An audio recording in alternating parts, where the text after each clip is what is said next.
Sorry tadi sempat agak sulit untuk masuk. Oke, kita mulai saja. Jadi pada hari ini kita akan membahas summary dari materi database teknologi. Silakan nanti kalau ada yang masih bingung ya bisa ditanyakan. Intinya adalah persiapan terkait dengan ujian akhir semester ya. Itu tanggal berapa plannya?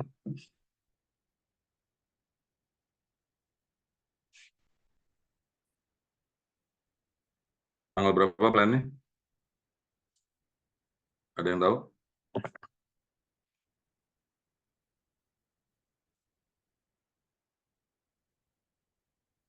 Halo?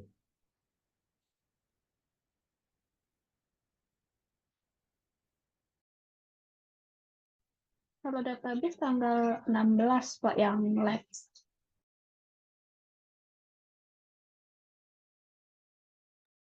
Tanggal 16, yang lab duluan? Ya, yang lecture duluan. Oke. Kemudian untuk teorinya kapan? Yang lecture itu yang teorinya tanggal 16, yang labnya tanggal 17, Pak. Oh, oke. Oke, saya berikan dulu sedikit gambaran ya. Bentar ya.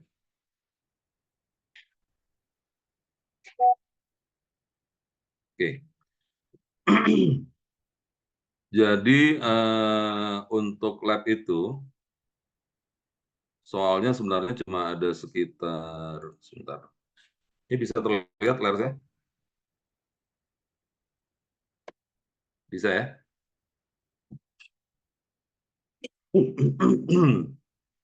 Lab itu ada data definition language, jadi kalian akan diminta membuat sebuah database ya, yang terdiri dari beberapa tabel yang saling berkaitan satu sama lain,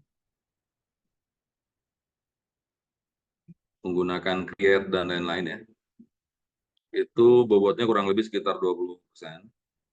Lalu kalian diminta untuk bikin data manipulation language-nya untuk mengisi si table tadi.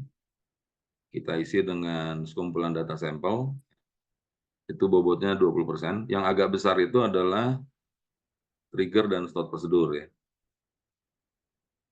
Itu bobotnya sekitar 60%, dan kelas lab-nya ini nanti akan dibagi menjadi 4 kelas, di mana setiap kelas itu nanti khusus untuk yang poin yang trigger dan stored prosedur, itu nanti soalnya akan berbeda-beda ya. Jadi nanti pada database itu kalian akan buatkan masing-masing satu trigger dan satu stored prosedur. Ada pilihan yang berhubungan dengan trigger update dan ada juga yang berhubungan dengan trigger insert ya. Jadi pada prinsipnya ada sebuah table yang menampung hasil dari trigger tadi, di mana dia akan menyimpan rekap dari proses insert atau update yang terjadi ya. Jadi ada tabel tambahan yang kalian buat untuk menyimpan rekapitulasi dari hasil proses insert atau update. Ya, ini bobotnya 60%. Nah, tools yang digunakan itu menggunakan XMP. Ya. Situ sudah ada built-in, sudah ada PHP, HTML. Dia udah bisa menggunakan preprocessor untuk HTML dan SQL. Lalu nanti hasilnya itu akan kalian upload di akhir sesi ke link yang disediakan oleh SLSI. Ya. Untuk nanti menjadi bahan dari dosen melakukan proses penilaian ya. Oke, mungkin kita coba cek dulu persentasenya itu berapa ya, sebentar ya.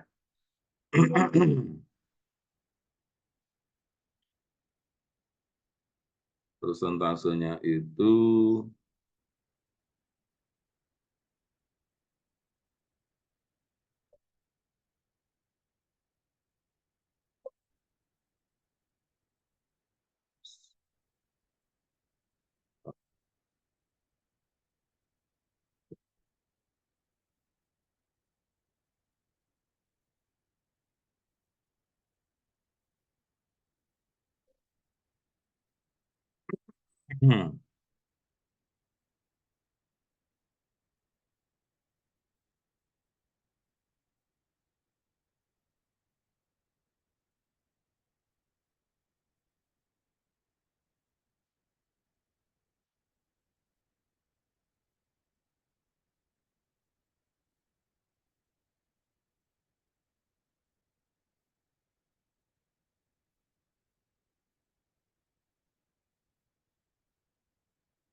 Oke, saya coba cek presentasinya ya.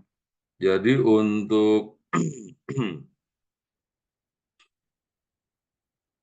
laboratorium ini bobotnya itu 6% ya. Final reportnya itu 6%. Kemudian untuk final exam itu dia 25%. Lalu nanti kan ada assurance of learning ya. Tugas yang kemarin kalian buat itu bobotnya kurang lebih sekitar 10%. Sebentar saya coba share dulu pembobotannya untuk evaluasi.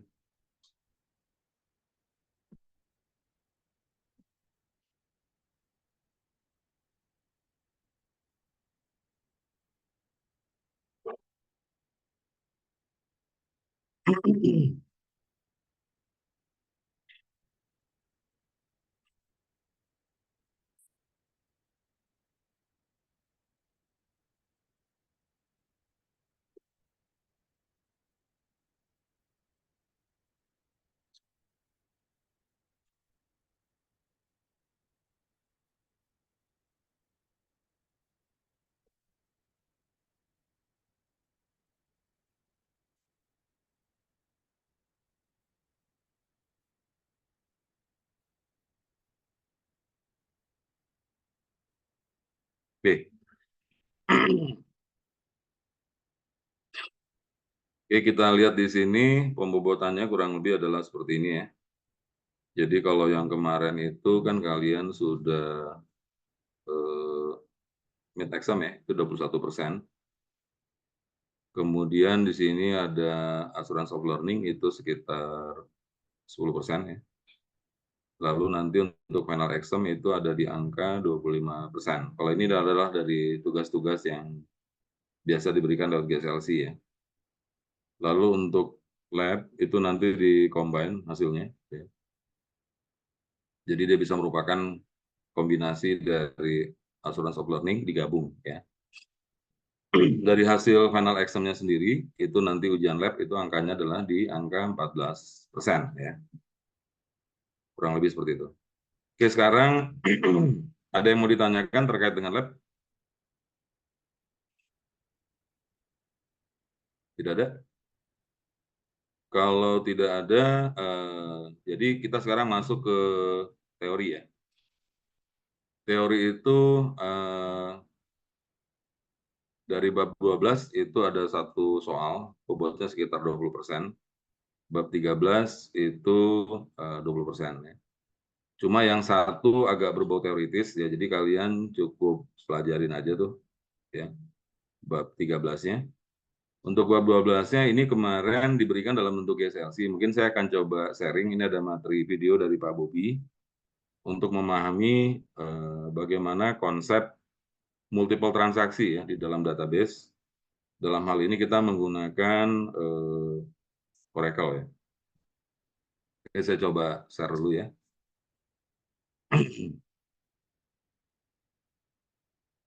Ini saya stop share dulu sebentar. Kita coba yang tadi ya, akan mengetes tentang transaksi level log sama log mode-nya apa. Ada dua tadi tes untuk level log. Oke, jadi ini sebentar ini saya stop dulu ya. Kita coba lihat dulu di sini. Jadi intinya begini. Ini adalah sebuah contoh dari videonya Pak Bobi ya, salah satu pengajar database. Beliau mencoba menjelaskan bagaimana sebuah transaksi ya, itu dengan menggunakan banyak user itu bisa diselesaikan oleh database ya. Mungkin kalian masih ingat ketika saya memberikan contoh pesawat ya, bagaimana kita melakukan pemesanan tiket, kemudian siapa yang kira-kira sudah masuk dan memilih, dan siapa yang kemudian masuk belakangan. Jadi diatur di situ, sehingga sebuah proses yang menangani beberapa transaksi, itu bisa ditangani dengan cara yang tepat, gitu ya. Nah, di sini kita coba lihat ya penjelasan dari Pak Bobi. Oke, kita coba yang Oke, jadi kalian lihat di sini ada 3 buah window ya. Jadi ini adalah user 1 misalnya. Ini adalah yang sebelah kanan, ini adalah user 2. Kemudian yang di bagian bawah, ini adalah user database admin ya. Jadi dia bisa memantau semua transaksi pada sebuah tabel misalnya untuk melihat bagaimana proses tersebut tidak saling mengganggu ya. Oke, kita lihat yang pertama ya. tadi ya, kita mengetes tentang transaksi level log sama log mode-nya apa. Ada dua. Oke, jadi pada sudut pandang database administrator, di sini ada yang dinamakan dengan session ID ya.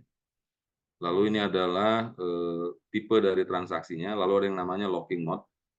Kemudian ada request nggak pada table tersebut ya. Jadi ini menggambarkan bagaimana sebuah database menangani multiple user ya.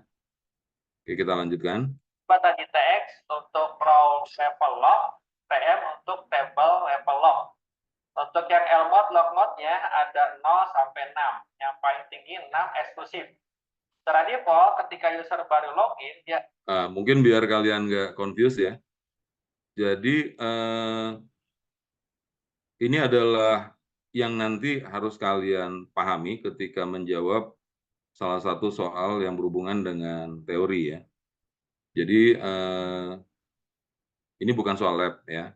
Ini adalah soal untuk memahami bagaimana multiple transaksi itu ditangani lewat sebuah proses atau mekanisme yang ada dalam database management system.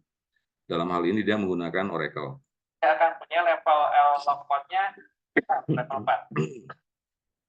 Yang bisa memonitor ini, adalah user yang punya hak akses SysDBA. Berarti kita harus login sebagai SysDBA. Nah, ini kalian perhatikan. Yang ada di bagian layar bawah ini, itu dia acting sebagai database administrator. Ya. Jadi dia memiliki hak tertinggi pada sebuah DBMS. Ya.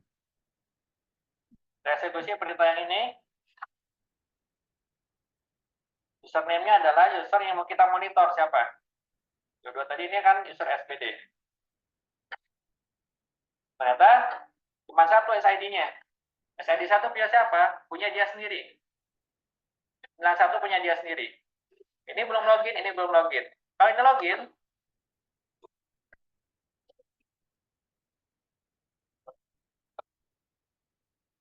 di sini akan tampil 2. SID di sini adalah dinamis. Angka ini dinamis. Jadi kalian perhatikan, begitu user yang di kanan atas itu dia masuk ke dalam sistem, maka di layar database admin itu muncul 2 user, database admin dan user yang ada di kanan atas ya.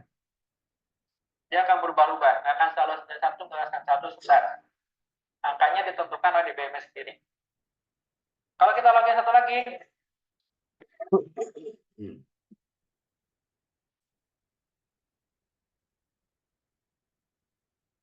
maka akan termonitor 3 session.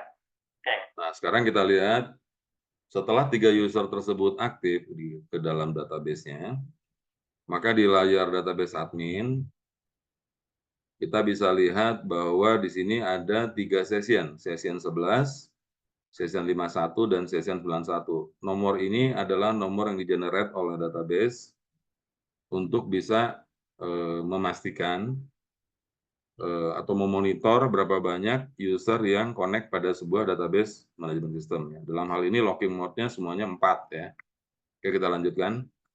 Kalian tahu ya, session SysDBA nomornya 91, session yang sebelah kanan adalah 11, session yang sebelah kiri adalah yang 51.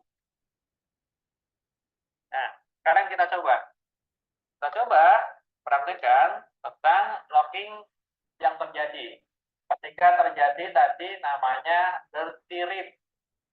Dirty read itu sebenarnya kayak apa sih? Dirty read terjadi kalau ada transaksi yang belum di-commit tapi udah di-select sama session lain. Nah, session yang 51 di tabel bisa segini. Session yang lain, session 11 sama ya. Oke, Anda perhatikan ketika belum ada transaksi, ya, baik dari user A atau user kiri atas atau user kanan atas, dia akan memberikan hasil yang sama untuk sebuah tabel, ya.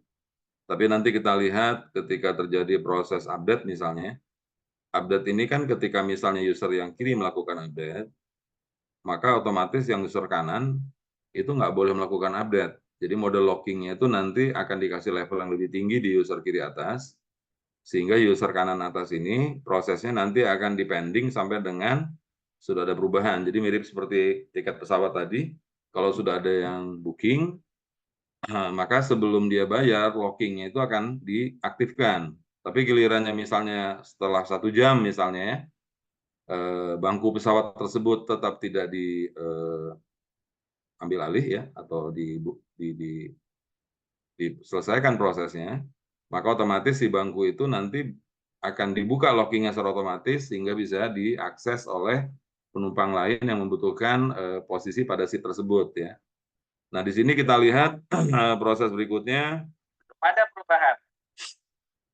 Sessionnya nggak berubah. Anda perhatikan di sini locking mode-nya masih sama semua ya, jadi levelnya sama tingginya. Posisinya adalah untuk melihat data saja. Logonya belum berubah.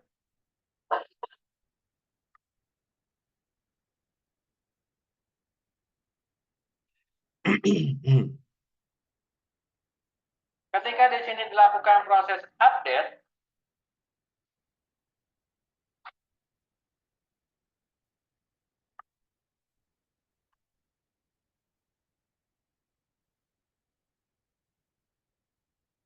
data di session yang 5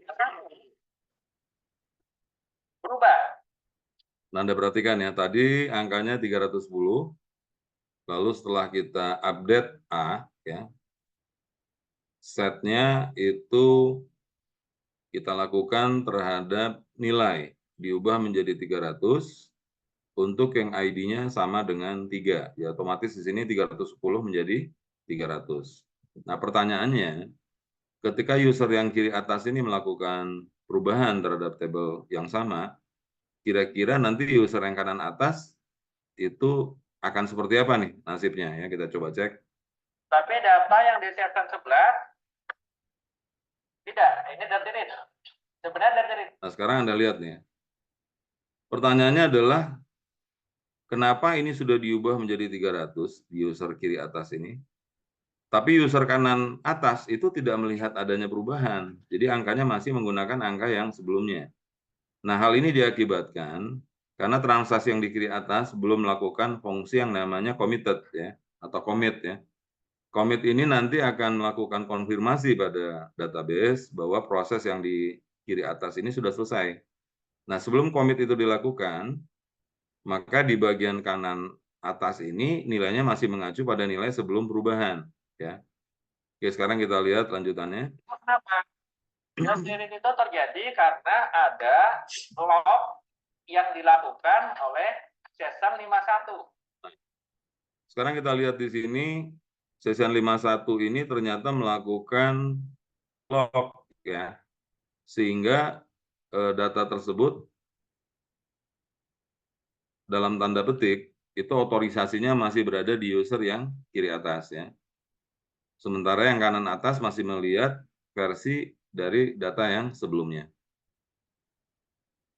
Session 51 dia melakukan row level log sama table level log dengan log mode-nya 6 untuk tabelnya, dengan log mode-nya 3. 3 itu adalah row exclusive.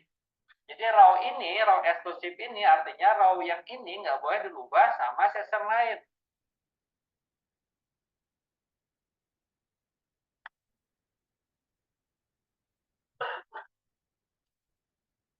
Nah, kita lihat di sini, sekarang kita coba kanan atas, kita melakukan update, nilainya akan kita ubah menjadi 330 untuk yang user ID-nya 3, ya. Sementara di sini sudah diubah menjadi 300, tapi dia belum melakukan commit. Apa yang akan terjadi? Kan lagi dibuat 3. Ini ada row eksklusif. Artinya row yang lagi di-update, lagi dikunci sama session 51. Session 11 berusaha untuk merubah. Tapi nggak bisa. Nggak bisa itu. Karena di... Nah, kita lihat di sini, prosesnya sudah selesai dilakukan, tapi tidak ada hasilnya. Kenapa hasilnya tidak ada? Karena dia masih menunggu kuncinya dibuka oleh proses yang ada di kiri atas, ya. Defaultnya adalah read committed, isolation levelnya read committed. Ternyata dia ada loh yang jalan. Session 11 ini ada loh. Dia sebenarnya dia melakukan row level lock juga. Tapi request. Nih, lihat. Jadi requestnya diisi. Anda perhatikan di sini, di request-nya ada angka 6, ya. Ini menunjukkan bahwa proses ini sudah di-capture oleh database management system, akan tetapi belum bisa dieksekusi, karena dia masih request terhadap row yang mau diubah. Dan row ini masih dikuasai oleh user yang di kiri atas. Ada request, dia mau ngunci. Tapi karena dia masih dikunci sama yang 51, row levelnya, TX-nya, maka TX di sini masih request, country. Jadi yang 51 ini lagi update, belum di-commit, yang ini nge-update juga, tapi ngantri jadinya. Setiap perubahan update terhadap row akan dikunci secara row eksklusif, RX, atau kodenya adalah 3. Kode 3 ini artinya akan mengunci row tertentu. Kalau 6 ini adalah kunci keseluruhan. Oke. Kita lihat di sini ya. Kita commit. Ini. Nah, Anda perhatikan, begitu commit dilakukan, maka kuncinya dilepas. Begitu kunci dilepas, user kanan atas yang tadinya masuk dalam antrian, karena dia merupakan prioritas nomor 1, otomatis dia bisa mengeksekusi proses yang ada di sini, yang mengubah nilai sebelumnya menjadi 330, ya. Update datanya. Yang terjadi apa ketika di-commit? Ketika di-commit, session 51 selesai. Dia melepas. Oke, udah. Selesai saya. Data saya sudah isi saya sudah selesai. Dan update-nya sudah selesai, komplit. Tapi, session 11, tadinya request, jadi masuk ke L mode. Sekarang lihat bagian dia yang ngunci. Yang ngunci row yang ID 3 tadi, sekarang gantian. Iya. Kalau masih dikunci, datanya sinkron. Tidak, di sini 300. Di sini 330. Nah, ya. Jadi kita lihat nih sekarang. Sekarang ini yang melakukan pengubahan. Kita bisa lihat perubahannya. Tapi data yang sama dilihat dari user kiri atas, itu masih data yang sebelumnya. Kenapa? Karena masih dikunci. Jadi kalau kita nanti sudah melakukan proses commit, maka kuncinya akan dibuka, ya, sehingga nanti kedua user kiri dan kanan ini akan memberikan hasil yang sama. Karena dia update, tapi dia masih di lock. Di lock untuk session dia sendiri. Session lainnya masih belum sinkron. Gimana cara mensinkronkannya? Commit. Dengan men-commit, maka saya selesai juga. Beres saya. Perintah saya beres, perintah lain beres. Sekarang udah nggak ada yang melok-lokan, harusnya datanya adalah sama, sinkron. Kita lihat datanya. Data sinkron. Oke, kita lihat sekarang. Jadi once yang user kanan atas tadi melakukan proses commit, maka kuncinya dilepas dan datanya akan merefer pada user yang ada di kanan, ya, user yang sebelah kiri atas ini otomatis akan mengikuti perubahan yang terakhir ya. Sebelumnya dia melakukan select bintang from A dengan nilai 300, setelah yang di kanan ini commit, maka dia akan merefer pada nilai yang sudah diubah di kanan, sehingga kedua nilai jadi sama. Jadi dengan cara seperti ini, kita menghindari atau kita mengontrol perubahan agar si data itu memiliki integritas yang baik ya. Jadi dilakukan secara bergantian tergantung posisi kuncinya itu ada di mana gitu ya. Oke, kita lanjutkan. Ini adalah transaksi yang terjadi. Jadi yang tadi itu yang menunggu itu sebenarnya adalah phantom read. Phantom read-nya ya. Jadi data bayangannya. Waktu di log 6 request itu data bayangan. Ini. Tadi kan dibilang bahwa nggak bisa di-delete. Ketika suatu session lagi mengupdate row, 330 ya, saya ingin baca 300, ini lagi di log, TX lagi nge-log nih, TX, TM. Ada TX, TM. X-nya adalah row, TM-nya adalah tabelnya. Ada dua yang dilakukan log, ini implicit, ini explicit. Di sini akan berusaha untuk mendrop. Boleh nggak? Nggak boleh, karena dia lagi di log secara tabelnya. Yang boleh jika sudah di-commit. Kalau di-commit, baru bisa.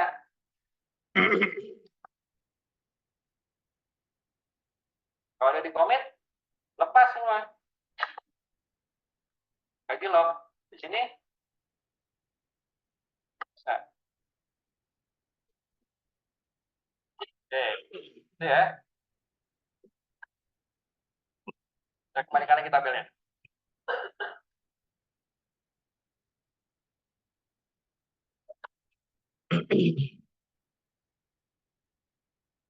Di tabel ini kayaknya angkanya bukan sekian ya. Ya 310. Ini harusnya 310 juga. Karena tabel tadi di drop, dibuat yang baru, di 310.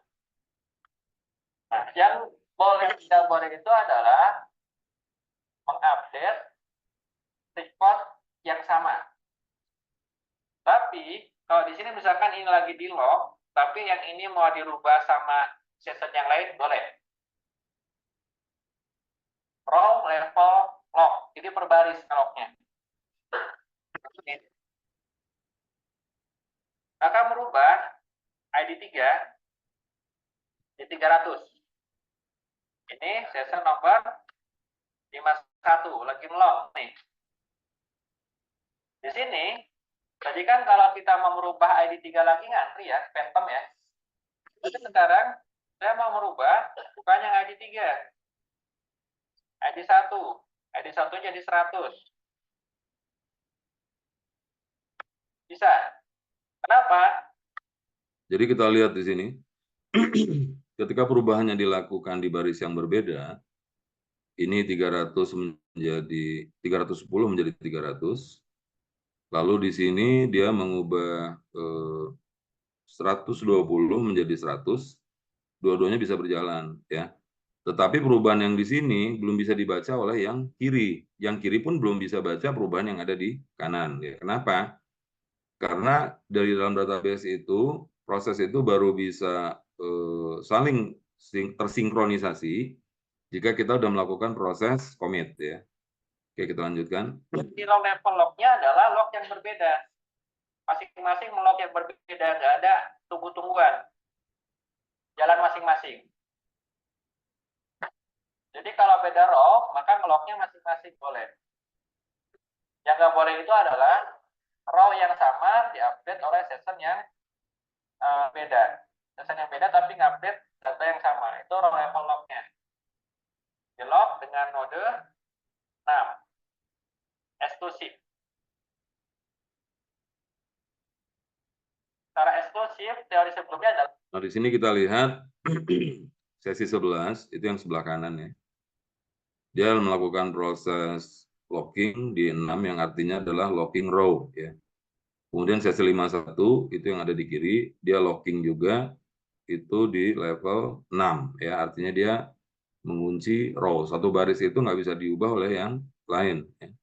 Ini juga sama nih, baris ke-1 nggak bisa diubah oleh user kiri, ini baris ketiga nggak bisa diubah oleh user kanan. Ya, jadi pengunciannya bisa diatur sampai ke level row ya. Kalau kita dengan logging eksklusif, maka dia di lock untuk read dan write. Efeknya apa kalau read dan write? Kalau ini lagi dirubah, ya, yang terakhir yang record nomor ID 100, dia lagi di lock sama 100 sama dia, tapi kalau di sini dibaca satunya berapa? 20, yang 30, 300, 310. Nah, di sini kita lihat, jika dua-duanya membuka tabel yang sama, hasilnya bisa berbeda. Loh, kenapa, Pak? Ya, karena belum dikomit, ya. Jadi kita lihat di yang sebelah kanan, itu baris ke-1 nilainya 100, baris yang ketiga nilainya 310. Sementara di sini baris yang ke-1 nilainya 120, baris ketiganya nilainya 300. Jadi yang sama hanya baris kedua. Nah, proses ini terjadi karena ini mengunci baris ke-1 dan belum dikomit, dan ini mengunci baris ketiga dan belum dikomit. Kenapa? Dua-duanya lagi di lock secara eksklusif. Masing-masing lagi punya sendiri-sendiri, memiliki masing-masing. Ini punya saya, ini punya saya. Saya berhak untuk mengunci secara pembacaan dan penulisan. Saya berhak mengunci untuk secara pembacaan dan penulisan. Jadi kalau mau baca aja data yang sebelumnya, sebelum di lock oleh saya. Kapan kan dia sinkron? Kalau dilepas. Lepasnya gimana? Commit. Apakah sekali commit dua-duanya sinkron? Kalau di commit 300, 120. Yang ini yang 3 saja. Oke. Jadi Anda perhatikan di sini, Pak, kalau misalnya dilakukan commit, apakah kedua user itu akan mendapatkan hasil yang sama? Tidak, ya. Jadi kalau seluruh user commit baru hasilnya sama. Jadi kita perhatikan di sini nilai terakhir dari user kiri adalah 120, 200, dan 300. Tetapi di user kanan itu masih 100, 200, dan 300. Ya. Perubahan yang ada pada baris ke-1 itu tidak bisa dibaca oleh user yang ada di kiri. Kenapa? Karena belum dilakukan proses commit di user yang kanan. Karena session ini adalah melakukan yang 3, yang 51-nya akan hilang. Tapi ini masih 100, ini 120. Kenapa? Ada yang masih di lock. Di lock oleh session yang ini. Sekarang everybody is happy.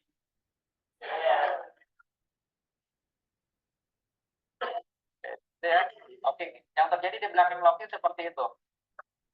Jadi ada yang megang levelnya apa, ada yang isolasinya seperti apa. Itu row level sama table log.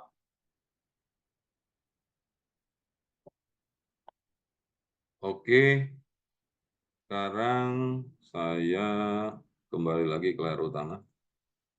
Nah, jadi apa yang saya jelaskan tadi, itu kalau nanti kalian pelajari, ya, maka otomatis kalian akan, dan paham ya, kalian akan bisa menjawab bab 12 ya, untuk yang teori. Untuk bab yang 13, itu kalian baca saja materinya, ya soalnya itu lebih simpel dibanding yang bab 12, jadi lebih ke arah definisi ya, saya nggak akan bahas lebih jauh dalam sesi live response ini, supaya kalian benar-benar bisa serius mempersiapkan ujiannya ya. Oke, sekarang kita masuk ke teori yang terkait dengan database skema ya. Jadi dalam UTS kemarin itu kami para dosen melihat kalian masih banyak yang campur aduk ya antara IR-Chain dan Crowdfoot ya. Padahal itu dua cara yang berbeda untuk menggambarkan hal yang sama. Sebentar ya.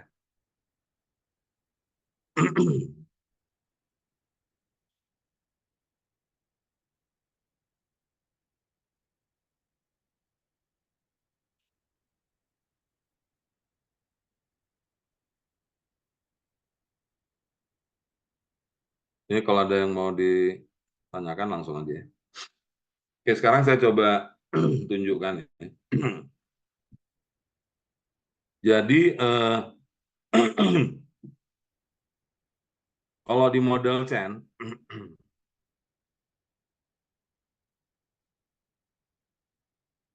dia biasanya digambarkan dengan cara seperti ini ya. Jadi ini menggambarkan relasi. Ini adalah entity ya.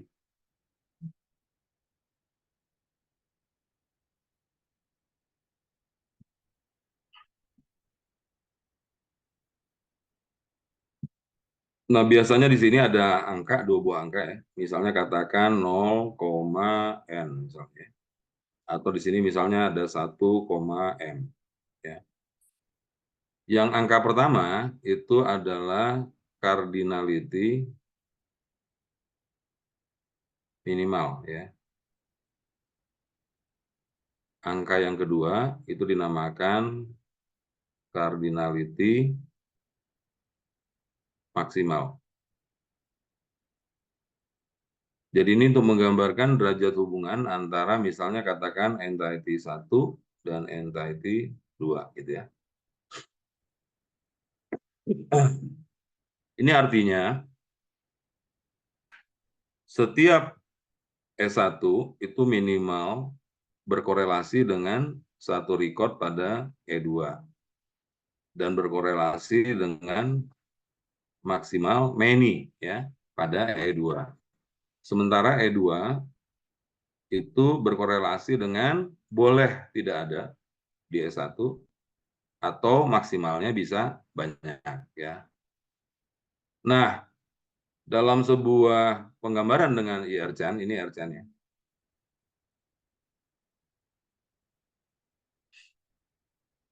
Dalam sebuah penggambaran dengan IRChan, itu nanti, Pak, dari mana kita tahu bahwa sebuah hubungan itu adalah one to many, many to one, atau misalnya many to many.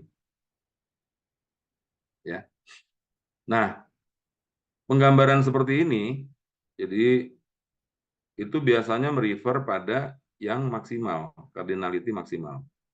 Jadi kalau dalam hal ini, maka dia dianggap sebagai sebuah relasi many to many antara S1 dan S2. Ya. Nah, kalau kita menggambarkan dengan Crowfoot, ya, kalau kita menggambarkan Crowfoot, dia konsepnya agak sedikit berbeda, ya. Dia nggak ada diamond, ya, seperti yang ada di Chen. Di sini biasanya kita gambarkan dengan 0, kemudian tambahkan misalnya dengan ini ya, asterik. Ya. Di sini misalnya 1 dengan asterik. Nah, ini bisa digambarkan juga dalam bentuk maksimalnya adalah di sini. Ini diganti dengan 0. Atau ini satunya ada di sini, digambarkan dengan begini. Nah, gini ya. Ini adalah S1. Ini adalah E2. Jadi agak lebih simpel menggambarkannya. Kita tidak menggambarkan relasi. Ini menggambarkan cardinality minimal, ya. Maksimalnya adalah ini, cardinality maksimal. Ya. Many itu digambarkan dengan bentuk cakar ini. Minimalnya adalah yang ini, ya. Minimalnya adalah yang angka 1 ini. Ini minimalnya adalah yang 0. Kemudian many-nya adalah yang cakar ini. Ya, ini yang digambarkan, ini yang dimaksud dengan Crowfoot. Jadi kadang-kadang ketika nanti kalian masuk ke dalam dunia kerja, itu kalian diminta untuk implementasi sebuah aplikasi yang basis datanya kadang-kadang digambarkan dengan IRChan, kadang-kadang digambarkan dengan Crowfoot. Ya. Ada nggak penggambaran lain, Pak? Ada, ya. Penggambaran itu dinamakan sebagai kelas diagram. Ini kalau kita menggunakan object oriented design, ya. Kalau dalam kelas diagram, dia menggunakan simbol yang agak sedikit berbeda.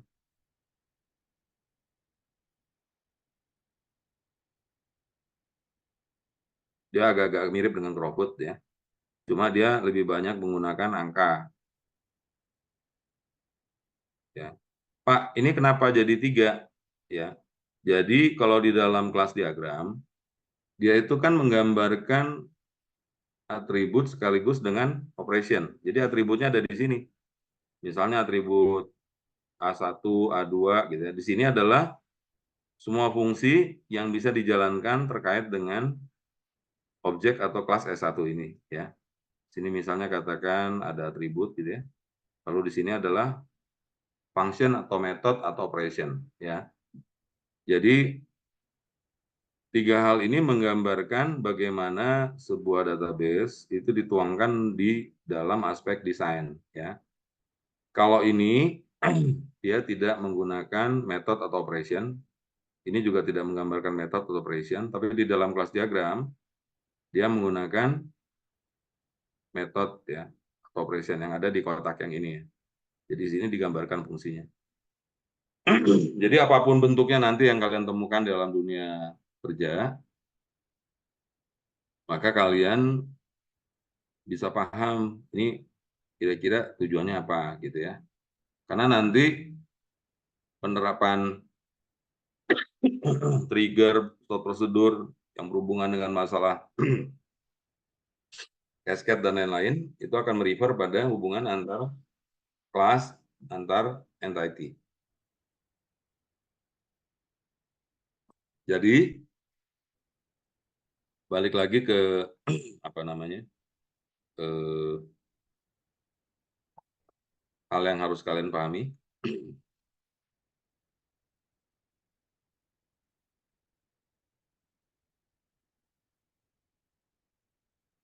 Ya. Jadi kalian akan diberikan sebuah database skema yang kalian coba ubah menjadi Crowfoot dan IRChan. Ya, ini bukan pilihan ya, dua-duanya harus dibuat. Dan bobotnya cukup bagus ya, cukup tinggi 60%. Oke, jadi itu mungkin yang berhubungan dengan teori. Kalian bisa fokus belajar bab 12 ya, apa namanya, mempelajari bagaimana proses penguncian ya. Proses penguncian itu dilakukan, urutan-urutannya seperti apa, pengaruh misalnya katakan komit terhadap transaksi, ya, untuk menunjukkan pemahaman kalian mengenai locking management ya. Kemudian di bab 13 itu nanti juga kalian pelajari supaya kalian bisa menjawab nanti secara teori ya.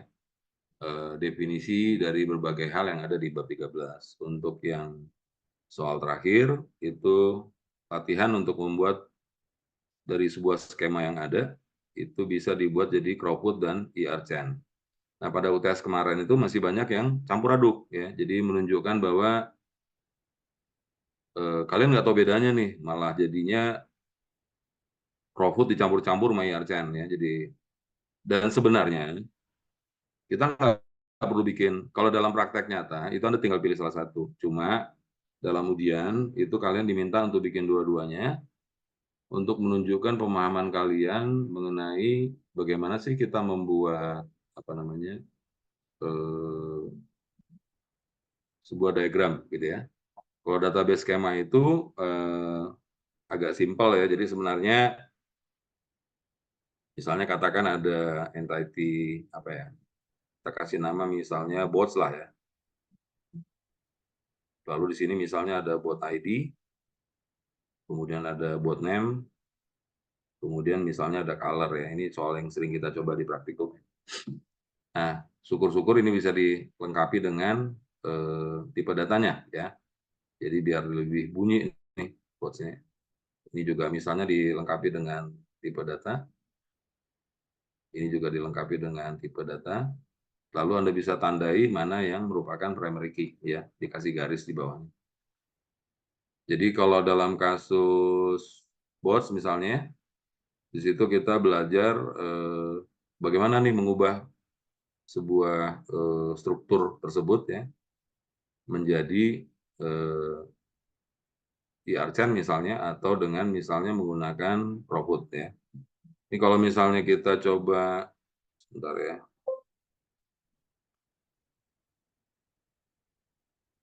Misalnya saya coba balik lagi ke sini.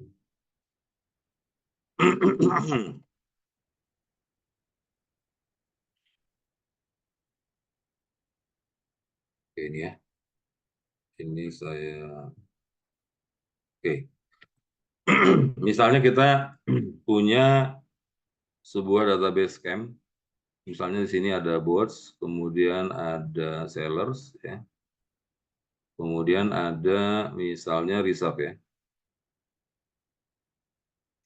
Lalu bot ini isinya adalah bot ID, ada bot name, ada color misalnya. Lalu di seller itu ada SID, kemudian ada age kalau nggak salah ya. Kemudian ada rating. Oh, ada seller name ya, S name. Lalu di sini dia bot ID sama SID plus dengan date ya. Nah, sekarang misalnya ada kasus seperti ini nih ya. Ini yang dinamakan dengan database scam. Kalau Anda diminta untuk mengubah ini menjadi IRCN, kira-kira bentuknya seperti apa? Ya. Maka bentuknya ini kita kasih tanda, misalnya ini adalah key-nya. Ya. Ini key-nya 2. Ya. Maka kalau saya ubah menjadi chain, saya akan punya di sini bots. Lalu di sini ada sellers. Lalu ini resub. Ya. Jadi ini adalah resub.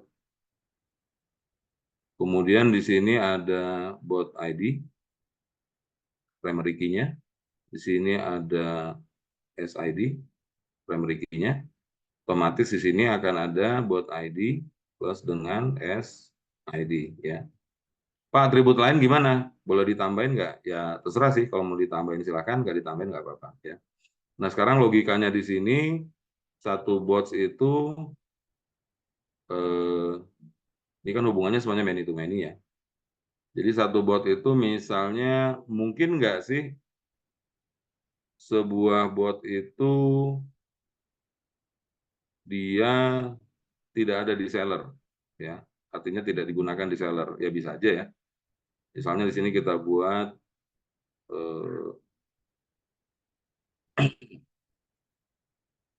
dia maksimalnya adalah misalnya M ya.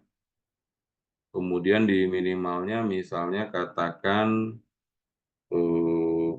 sebuah bot dia belum ada seller, masih baru misalnya.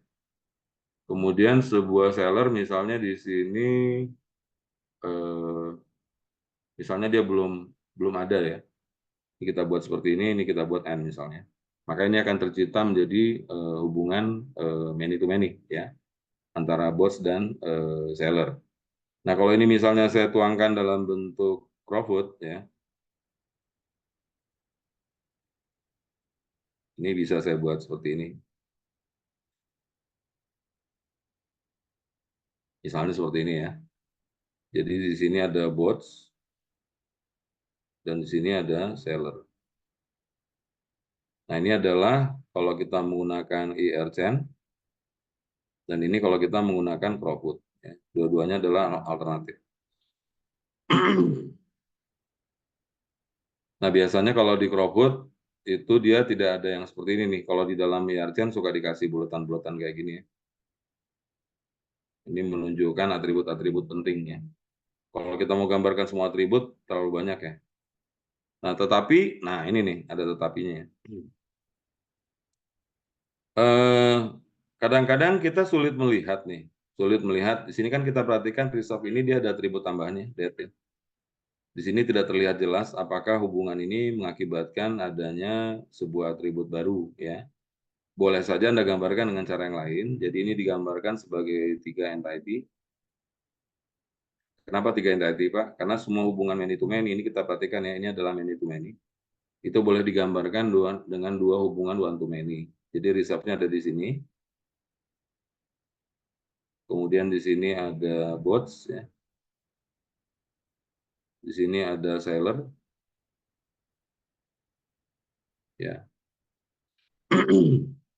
Satu bots yang ada di sini boleh saja di sininya menjadi 0 atau banyak ya, tergantung berapa kali dia di reserve. Ini juga sama 0, M misalnya. Tapi satu data reserve yang ada di sini itu adalah jika ada data reserve di sini, maka di sini adalah minimal 1 maksimal 1 ya. 1,1 ya. Kenapa Pak? Karena kalau ada data reserve di sini nggak mungkin ada bosnya, nggak mungkin nggak ada bosnya dan nggak mungkin nggak ada sellernya. Semua data yang ada di reserve pasti melibatkan untuk satu barisnya ya, satu baris yang ada di sini pasti dia satu bos dan satu seller. Tapi bots itu belum tentu ada di sini, di reserve. Kenapa? Karena Pak ini botsnya baru, belum ada yang reserve.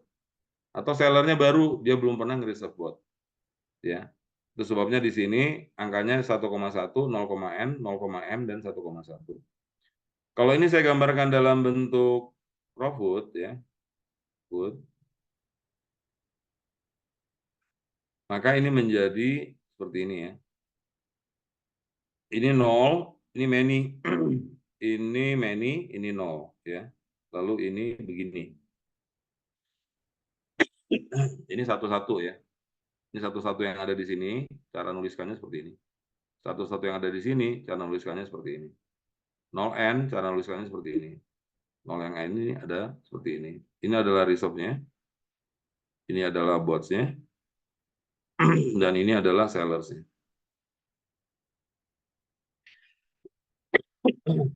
Nah, untuk database skema seperti ini, ya, ini tadi, maka kita bisa menuangkannya dalam bentuk alternatif chain yang pertama, ini alternatif chain yang kedua, ya. Ini misalnya 1B, ini 1A, gitu ya. Atau kita menuangkan dalam bentuk Profut, ini misalnya 2A, dan ini adalah 2B. Ya. Untungannya kalau kita menggunakan cara yang di kanan, ya, maka kita bisa mengidentifikasi sejak awal jika ada relasi yang terjadi dari hubungan many to many, akan lebih baik kalau dia langsung dijadikan sebagai entity terpisah. Tujuannya apa? Supaya atribut yang seperti ini, ya, ini kan atribut yang baru, that ini tidak ada di seller dan juga tidak ada di bots. Itu kita bisa identifikasi sejak awal, ya. Sehingga nanti ketika kita tuangkan dalam database lewat DDL misalnya, kita nggak kehilangan entity yang atau relasi yang muncul dari hubungan many to many. Oke, ada yang mau ditanyakan sejauh ini?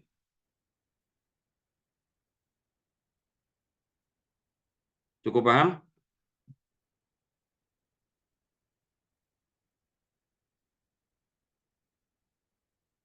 Apa yang kira-kira masih bingung?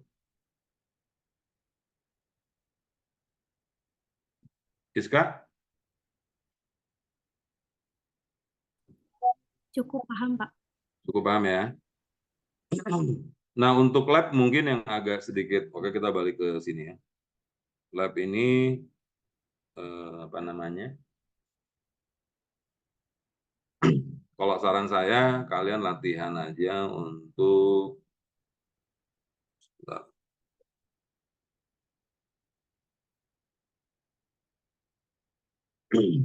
kalian latihan misalnya dari apa namanya database bots kemarin, coba deh bikin DDL-nya gimana, DML-nya seperti apa gitu ya, bots reserve sama seller misalnya. Kemudian dari situ kalian coba misalnya bikin apa namanya slot prosedur dan trigger ya. Misalnya gini ya, kita ambil contoh awalnya itu kan kalian mungkin cuma punya 3 tabel ya. Kalau digambarkan dalam bentuk Profut tadi atau kita gambarkan dalam bentuk chain ya. Ini adalah reserve misalnya, ini bots, ini adalah seller gitu ya. Misalnya nih ya, kalian coba bikin sebuah tabel baru gitu ya. Kalian bikin sebuah tabel baru, katakan aja tabelnya adalah tabel recap, tabel rec ya. Misalnya di sini diisi tabel rec ini misalnya isinya adalah misalnya bot ID plus dengan quantity misalnya ya. Maksudnya apa Pak? Jadi gini. Bot ini isinya kan ada bot ID, kemudian ada bot name, kemudian ada color ya. Ini adalah primary key. Kemudian di seller misalnya ada SID, ada SNAME, kemudian ada age ya, kemudian ada rating ya. Ini SID-nya key. Lalu di sini ada SID, key-nya ada 2 dengan BID. Kemudian ini kalau kalian gambarkan dalam bentuk chain, ini ya. Satu bot itu bisa 0 di sini dan N. Satu yang di reserve ini 1,1, ini 1,1, ini misalnya katakan 0,N. Ini ya. Kemudian kalian buatkan sebuah tabel baru yang namanya rekap. Rekap ini ya, misalnya boleh dibuat sih hubungannya dengan ini ya. Sorry. Ini bisa aja berhubungan dengan ini karena sama-sama ada bot ID-nya. Di sini ada bot ID juga. Kuantiti yang ada di sini itu akan diisi dengan, misalnya kalau kita menginsert data baru di reserve, misalnya di sini data barunya adalah bot ID nomor sekian, kita isi, kemudian dengan pelaut nomor sekian, lalu di sini ada date gitu ya. Ini kalau kita isi datanya begini, ini seolah-olah dalam bentuk table misalnya. Bot ID 01 misalnya ya, dengan pelaut 01 ternyata pada tanggal 3 Januari 24 itu di reserve ya. Maka kuantiti yang ada di sini itu akan terisi dengan angka 1 untuk bot ID 1. Kalau 01 ini kembali di reserve ya oleh pelaut yang berbeda pada tanggal yang berbeda misalnya gitu ya. Maka angka yang ada di sini berubah menjadi 2. Yang tadinya 1 jadi 2. Kenapa? Karena di sini bot ID-nya muncul lagi ya. Kalau misalnya di sini muncul lagi nih bot ID-nya di pelaut 3 tanggal 5 bulan 1 24 ini berubah lagi menjadi 3. Berubahnya lewat apa? Nah, kalian coba nanti uji kemampuan kalian. Jadi di sini akan ada yang namanya trigger insert. Jadi trigger insert terhadap reserve itu akan menyebabkan entity recap ya itu akan bertambah sesuai dengan bot ID mana yang di reserve ya. Jadi nanti akan ada prosedur untuk menambahkan atau mengubah ya data yang ada pada table rec sesuai dengan proses yang ada di sini. Dipicunya oleh apa? Dipicunya oleh trigger ya. Jadi once ada trigger insert pada table reserve, maka dia akan menjalankan prosedur untuk update terhadap data yang ada di quantity ya. Nah, kalau kalian sanggup nih ya, kalian sanggup membuat DDL dari bot reserve seller, lalu kalian sanggup membuat pengisian datanya dengan DML, lalu kalian berhasil membuat trigger untuk misalnya trigger insert ya, lalu kalian bisa bikin prosedur untuk melakukan update terhadap data quantity yang ada di tabel rekapitulasi ini, ya otomatis kalian sudah memiliki kemampuan untuk menyelesaikan permasalahan yang ada pada ujian lab ya. Tapi tentu saja tabelnya berbeda ya. Dia nggak menggunakan tabel bot reserve dan seller, tapi secara prinsip kalian paham ilmunya gitu ya.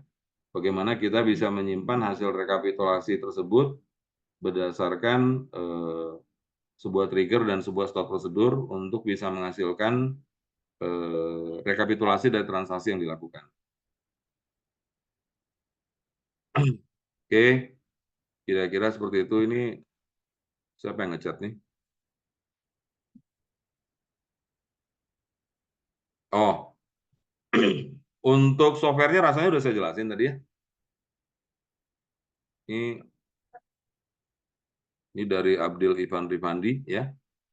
Softwarenya itu kemarin dosen-dosen sepakat menggunakan XMP ya. Tujuannya apa? Supaya kaliannya nggak ribet ya. Karena di sini sudah one stop solution. Udah ada web servernya, udah ada PHP-nya, udah ada HTML-nya, udah ada SQL-nya ya.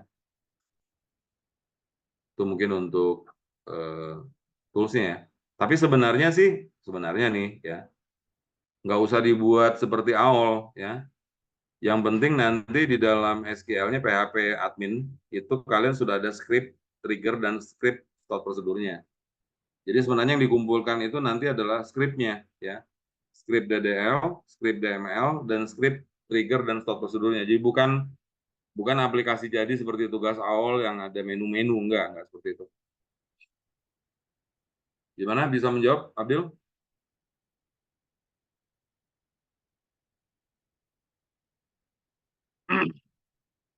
Oke, masih ada yang mau ditanyakan?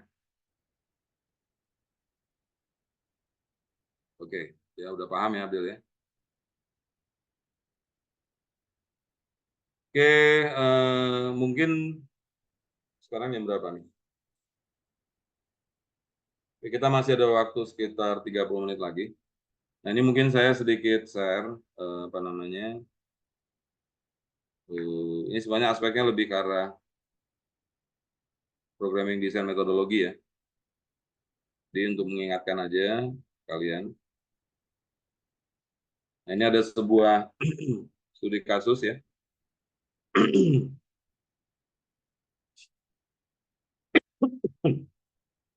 Jadi ini adalah rental sepeda ya. Rental sepeda. Nah, kita bisa menggunakan dua alternatif untuk menyelesaikan model dari aplikasi yang mau dirancang. Itu ada yang namanya structure analysis design ya. Lalu ada yang namanya object oriented ya. Nah, biasanya IR itu masuknya ke sini nih. Ya, ini IR ya. Masuknya ke sini. Kalau termasuk di sini adalah alternatifnya bisa chain atau robot ya. Nah, kalau di dalam object oriented fungsi yang sama itu adanya di kelas diagram.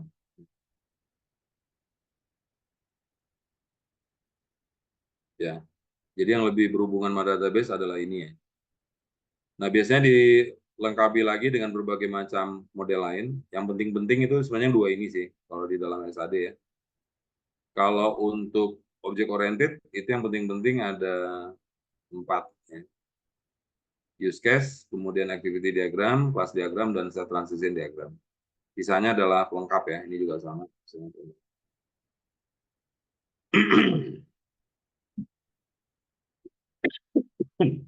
Nah, kita lihat di sini kasusnya ada sebuah rental sepeda ya, bernama Wheels.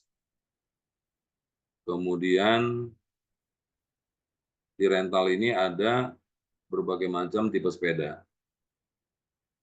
Dia memiliki lokasi yang bagus, dekat dengan pusat kota, dilengkapi dengan gudang ya, yang berukuran besar. Lalu ada penyewa di sini nih. Jadi penyewa ini mungkin kita bayangkan ada penyewa baru, ada penyewa lama. Terus mereka menyewa sepeda nih. Jadi ada entity sepeda, ada entity nyewa ya. Kemudian ada petugasnya di sini, jadi Mike yang menangani operasional rental, ada ini price manager toko, ada kepala mekanik Naras Patel. Kemudian mereka menggunakan komputer di mana semua catatan sepeda disimpan. Misalnya apa aja tuh? Ada nomor sepeda, ada tipe sepeda, ukuran. Jadi sepeda itu ada ukurannya tuh. Jadi satu model itu ukurannya kadang-kadang bisa banyak nih. Ada ukuran yang besar untuk orang yang tinggi misalnya, ada ukuran yang kecil misalnya. Lalu kemudian ada brandnya atau pabrik yang membuat, kemudian modelnya, macam-macam model. Lalu ada tarif sewa harian, kemudian ada juga yang namanya deposit. Deposit ini kalau kita mau pinjam sepeda, kita naruh uang dulu nih, mirip kayak hotel. Kalau di hotelnya di kulkasnya itu banyak makanan gitu ya, kemudian kulkasnya itu tidak dikunci, Maka ketika kita nginap, kita harus naruh duit nih, ya, supaya nanti kalau ada apa-apa, duitnya akan mereka jadikan sebagai pengganti ya. Di Indonesia kan kadang-kadang suka banyak barang yang hilang ya. Mungkin kalian kemarin ingat konser Coldplay ya.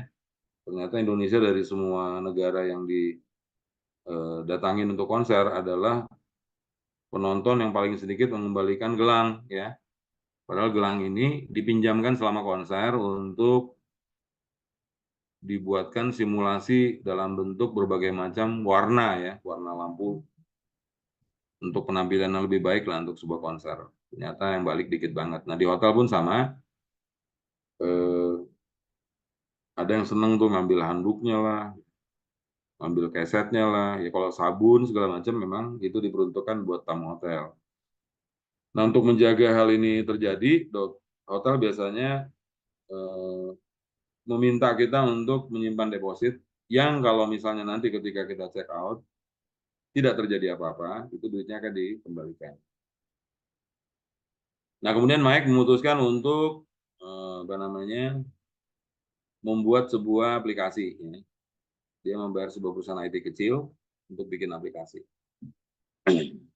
Lalu ketika kita mencoba untuk melakukan pembuatan tersebut, kita melakukan semacam interview. Ya. Siapa aja nih yang datang pada interview, tanggal berapa, jam berapa lama, di mana lokasinya. Lalu di sini ada meeting awal untuk mendiskusikan prosedur, ya. Dan kemudian tentu saja problem yang terjadi pada sistem yang sekarang itu apa sih? Nah, kita lihat di sini agendanya apa, bagaimana kita menetapkan sebuah prosedur baru untuk penyewaan sepeda, problem yang terjadi dengan sistem yang ada sekarang, ide awal yang kira-kira perlu kita buatkan listnya, ya. Lalu kemudian setiap meeting itu harus ada nih rencananya, rencana meeting berikutnya kapan, apa yang mau dibahas dan seterusnya. Lalu kita mendapatkan beberapa dokumen yang namanya kartu sepeda yang menyimpan informasi tentang sepedanya, depositnya, kemudian modelnya dan seterusnya. Lalu semua dokumen lagi yang berhubungan dengan prosedur yang sekarang. Nah ini adalah contoh dari kartu sepeda misalnya. Sepeda nomor 1591 itu berwarna hitam, dia pembuatnya adalah Scott mereknya ya. Kemudian daily rate-nya itu adalah 8. Ya, 8 ini 8 pound sterling sepertinya. Kemudian modelnya adalah Atlantic Trail. Nah, kalau mau minjem sepeda ini kita harus naruh deposit sebesar 50 ya. 50 pound. Kemudian tipenya adalah tipe mountain dan size-nya adalah untuk woman ya. Nah, di sini kita perhatikan ada yang nyewa nih ya. Ini ada yang nyewa namanya Patel ya.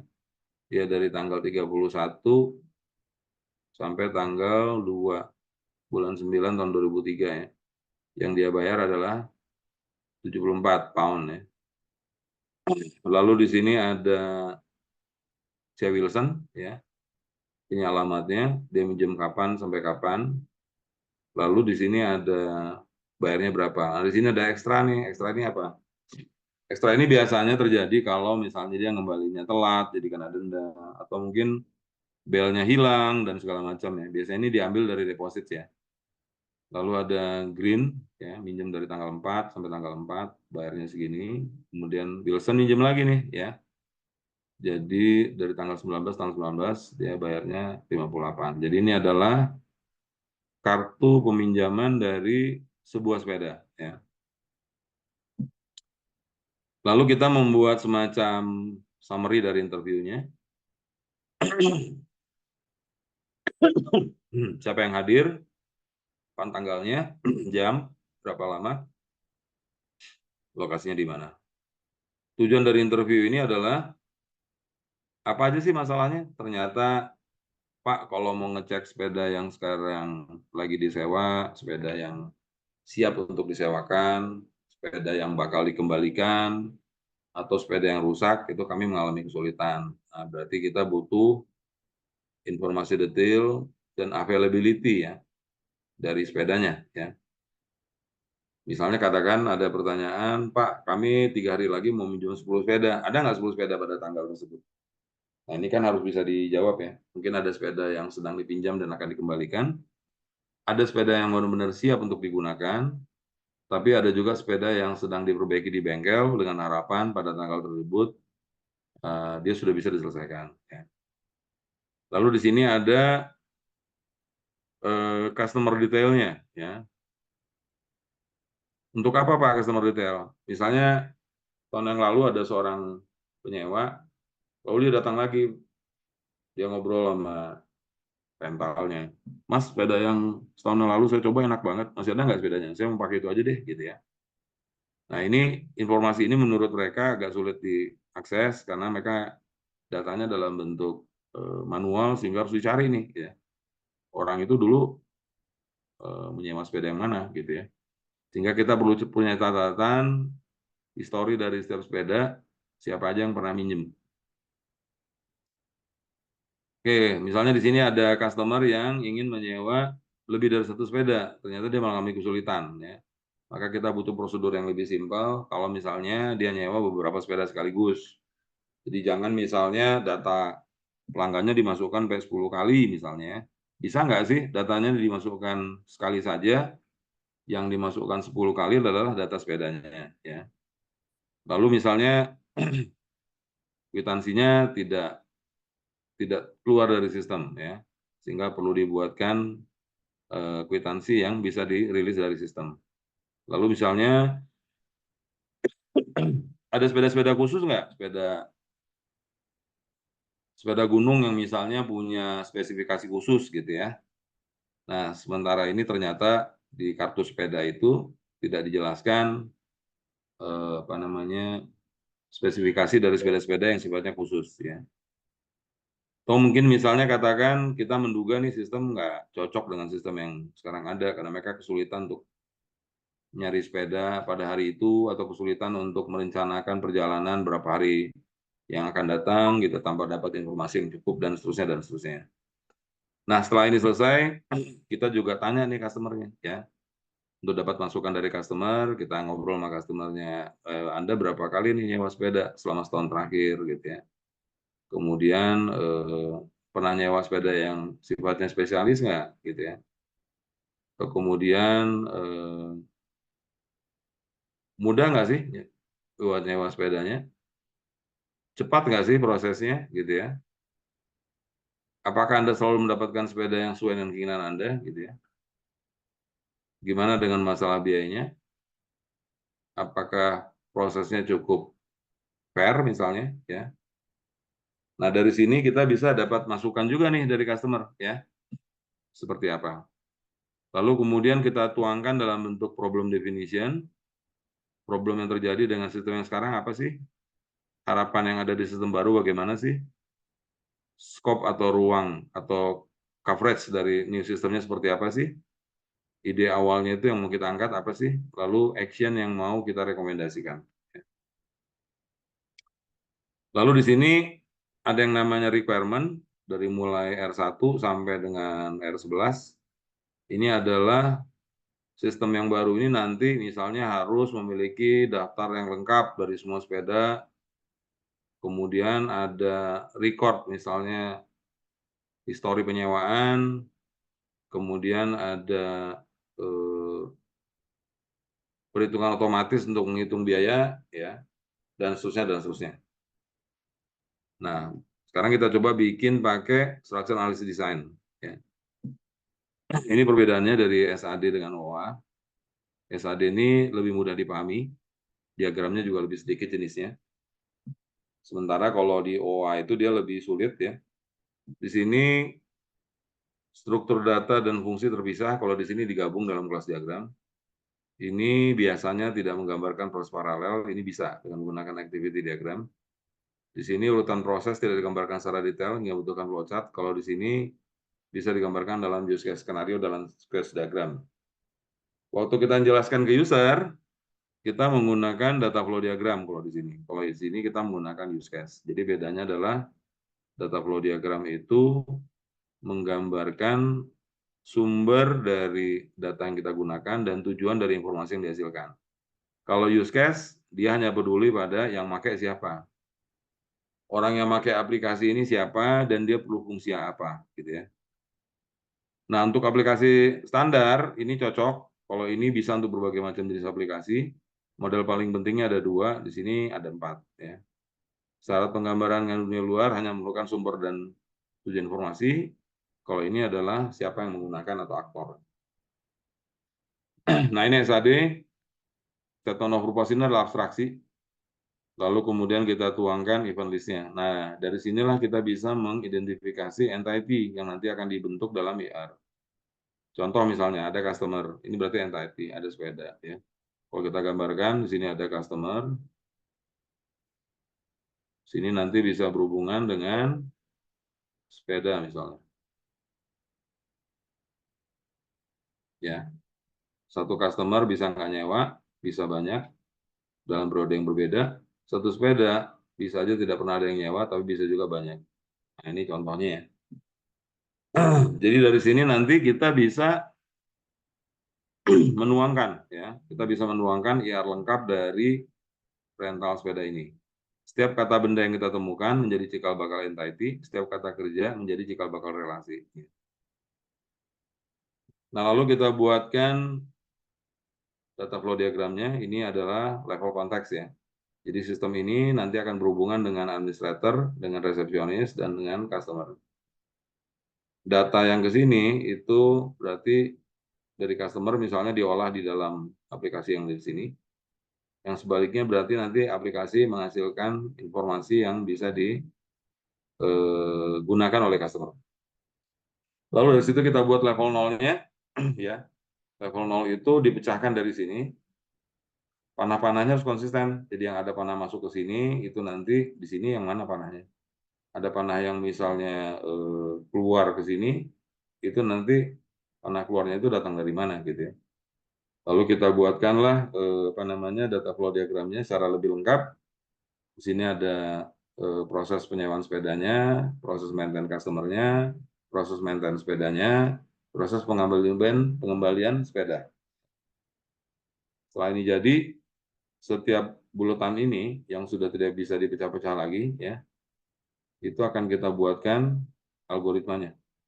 Jadi maintain customer itu apa, terus untuk penyewaan sepedanya bagaimana, baiknya di maintain seperti apa, pengembalian sepedanya bagaimana. Lalu di sini kita tuangkan yang namanya data dictionary. Jadi misalnya yang namanya baik itu harus ada ID-nya apa, sedang dipakai atau tidak nih. Jadi misalnya sedang diperbaiki, sedang disewa, available untuk disewa, gitu ya. Tipenya apa, kemudian size-nya, siapa yang bikin, model apa, berapa harga sewa harian, berapa deposit yang harus disimpan. Nah, availability status, misalnya yang ada di sini tadi, itu ternyata pilihannya adalah available, atau on hire, atau on repair. Terus tipe yang ada di sini, itu tipenya apa nih? Tipe sepeda mountain, touring, folding others, kemudian size-nya ada apa aja dan seterusnya. Nah, ini yang dinamakan dengan data dictionary, sehingga nanti ini membantu kita untuk bisa menentukan tipe data atau atribut yang nanti dituangkan dalam database. Nah, ini IR-nya ya. Jadi IR-nya di sini ada customer, ada proses penyewaan, ada sepedanya.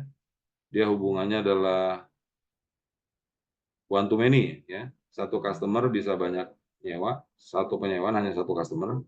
Lalu kemudian satu sepeda itu bisa banyak disewakan. Tapi satu proses penyewaan itu mungkin harus ada wajib satu sepeda ya, wajib minimal satu sepeda dan maksimal satu sepeda. Nah, payment-nya itu bisa digambarkan dalam bentuk entity terpisah dengan catatan, misalnya proses pembayaran itu berkali-kali, Pak. Pertama misalnya ada DP, kedua misalnya ada biaya ini, biaya itu, dan seterusnya ya. Sehingga di sini payment-nya digambarkan dalam bentuk entity terpisah. Nah, kemudian kalau di dalam use case, itu dia agak sedikit berbeda ya. Yang ada di sini itu adalah yang menggunakan ya. Ini aktor core ini siapa yang menggunakan. Nah, ini adalah fungsi-fungsi yang harus ada di dalam aplikasi yang mau kita buat ya. Fungsi find bike, fungsi maintain bike, maintain customer, handle inquiry ya, ini untuk mencari ya data. Lalu sepedanya dirilis ya, mau disewa. Kita print kwitansinya di sini, lalu ini adalah untuk proses pengembalian sepeda. Lalu kita buatkan use case skenario-nya. Misalnya kalau customer milih sepeda, sistemnya ngapain? Kalau resepsionis merekam nomor sepeda, sistem ngapain? Kalau misalnya customer menyebutkan lama sewa, sistemnya ngapain gitu ya. Jadi misalnya di sini munculkan total sewa dan seterusnya. Jadi ini adalah dialog interaktif antara user dan aplikasi untuk memecahkan masalah yang ada di dalam use case tadi. Lalu kita buatkan activity diagramnya misalnya. Lalu kita buatkan activity diagram lain. Jadi intinya satu use case ada satu activity diagram. Kemudian ini adalah siklus hidup dari sepeda ya. Di sepeda itu kalau dia baru datang dia masuknya ke new bike. Kalau dia sedang disewa masuknya ke on hire. Kalau dia sedang dalam keadaan bisa digunakan masuknya ke available for hire. Kalau dia sedang diperbaiki masuknya ke under repair. Ya. Nah, di sini kita lihat siklus hidupnya itu ini adalah pembelian. Ini kalau ada lingkaran 2 garis begini ya, itu dia artinya finish ya. Jadi sepeda yang hilang atau dicuri akan masuk ke sini. Kemudian sepeda yang dijual masuknya ke sini ya. Baik dijual ketika dia sepeda baru atau dijual setelah dia disewakan.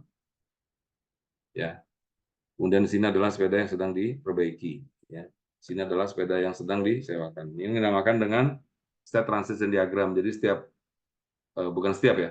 Jadi ada beberapa objek yang menurut kita penting untuk bisa didokumentasikan bagaimana perubahan statusnya dari misalnya sepeda ini dari baru banget sampai dengan selesai digunakan ya. Nah ini adalah kelas diagramnya. Dia menggunakan model seperti ini ya, menggambarkan ini namanya association ya. Si angka-angka ini mirip dengan cardinality dalam IR dinamakan sebagai multiplicity. Multi sama aja sebenarnya. Multiplicity ya. Kemudian si panahnya dinamakan sebagai association. Lalu kemudian ini kalau kita mau menggambarkan urutan prosesnya, ini kalau mau menggambarkan urutan proses terkait dengan penambahan sepeda, ini untuk menggambarkan collaboration diagramnya ya. Ini sebenarnya dengan ini sama aja. Ini dia ada semacam apa namanya penggambaran terhadap waktu sehingga kita bisa lihat proses mana yang duluan mana yang belakangan. Kalau di sini nggak digambarkan ya. Jadi istilahnya swimlane ya. Swimlane-nya di sini nggak digambarkan. Dia cukup menggambarkan fungsi-fungsi yang ada dan kolaborasinya satu sama lain. Lalu kalau kita nanti misalnya mau ngedeploy, misalnya ada komponen yang harus disimpan di database server, ada yang di dalam PC yang di toko, ada yang di dalam PC yang di resepsionis, ya. Itu kita gambarkan seperti ini. Nah, ini adalah komponen diagramnya, jadi fungsi-fungsi yang harus ada lebih dalam lagi ya dibanding yang sebelumnya. Kira-kira seperti itu. Ini adalah contoh dari sampel dari datanya. Ya. Oke, saya rasa cukup sekian ya. Oke, ada yang mau ditanyakan? Sudah siap untuk ujian? Abdil, masih ada yang mau ditanyakan? Adib, Rafael? Sudah cukup jelas? Oke, kalau sudah cukup jelas, saya rasa live responsi kita pada hari ini cukup sekian ya. Semoga bisa dipahami dan kalian bisa apa namanya memberikan yang terbaik ya ketika ujian. Oke, ini yang hadir 25 ya. Tadi ada sekitar 33. Oke, baiklah. Kalau sudah tidak ada lagi yang mau ditanyakan, sudah cukup jelas.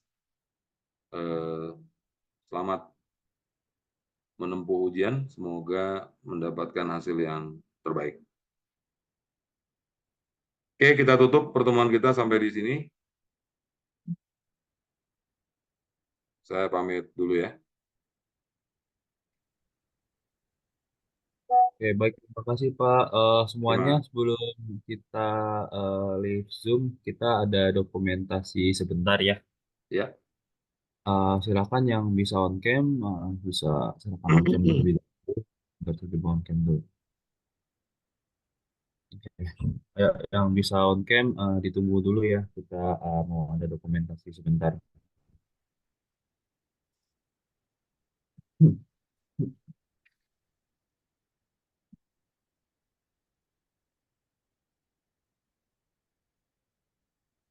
Oke, mungkin ya udah ini aja. Mungkin satu dokumentasi kita mulai ya. Satu, dua, tiga. Oke, oke, siap.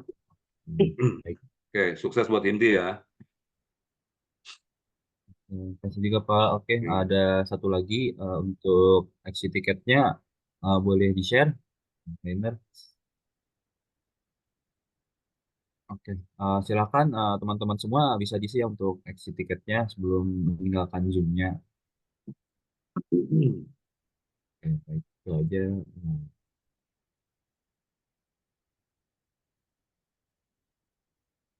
Baik, yang udah ngisi exit tiket silakan boleh keluar. Dan makasih banyak ya buat Pak Pohan udah ngisi Ya, sesi responsi kita hari ini. ya. Sama-sama Adit. Sukses ya. Ya, Saya ya pamit Pak. ya.